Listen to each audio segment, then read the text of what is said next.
அனைவருக்கும் வணக்கம். நான் பிரபாகர், ஜோதிடர். ஓம் சிவாய நமக. சிவசக்தி திருச்சிற்றம்பலம். இன்று பிறந்த நாள் காணும் அனைவருக்கும் வாழ்த்துக்கள்.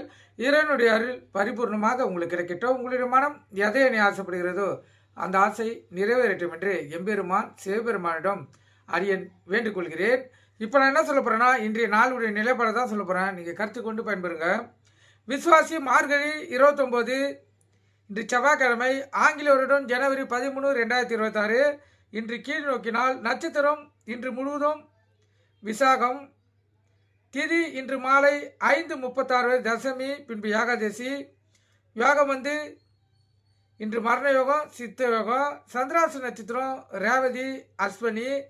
ராசி பார்த்தீங்கன்னா மீனம், மேசம். சந்திராசனை பொறுத்த மட்டும் ராசி 50% பாதிக்கும், லக்கணத்தை 90% பாதிக்கும்.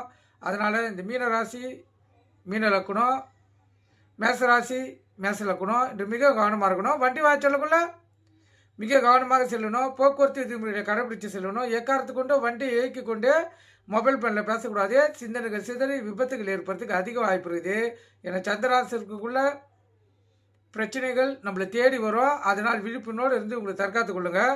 எப்போதும் உங்கள் இஷ்ட தெய்வத்தை குல தெய்வத்தை வணங்குங்க. அவங்க உங்களுக்கு துணை புரிவாங்க. நல்ல நேரம் காலை 10:30 11:30, மாலை 4:30 5:30. கௌரி நல்ல நேரம் காலை 1:30 2:30, மாலை 7:30 8:30. இந்த கௌரி நல்ல நேரத்தில் புதுமண தம்பதிக்கு சாந்தி முகூர்த்தம் அமைப்பது, குழந்தை பாக்கி இல்லாதவர்கள் பயன்படுத்துவது, எந்த ஒரு நல்ல காரியத்துக்கும் இந்த கௌரி நல்ல நேரத்தை பயன்படுத்தினா வாழ்க்கையில் 100% வெற்றி பெற முடியும். அது கூட சேர்த்து சுப ஓரையை பயன்படுத்தினா அற்புத பலன் பெறலாம். இன்று செவ்வாய்க்கிழமை என்பதால் செவ்வாய் பகவான் தான் ஓரநாதன். அவரே இன்று கதாநாயகன். செவ்வாய் வர பார்த்தீங்கன்னா காலை 6 to 7, மதியம் 1 to 2, இரவு 8 to 9. செவ்வாய் வர இந்த திருமணம் ஆகாதவங்க, குழந்தை பாக்கி இல்லாதவங்க இதெல்லாம் செவ்வாய் வரையை பயன்படுத்தி முருகப்பெருமானை வழிபட்டு விரதம் இருந்தாங்கன்னா கண்டிப்பாக அவங்களுடைய கோரிக்கைகள் நிறைவடையும். செவ்வாய் வர முடிஞ்சதும் அடுத்த அசுப வர சூரிய வர 1 மணி நேரம் இயங்கும்.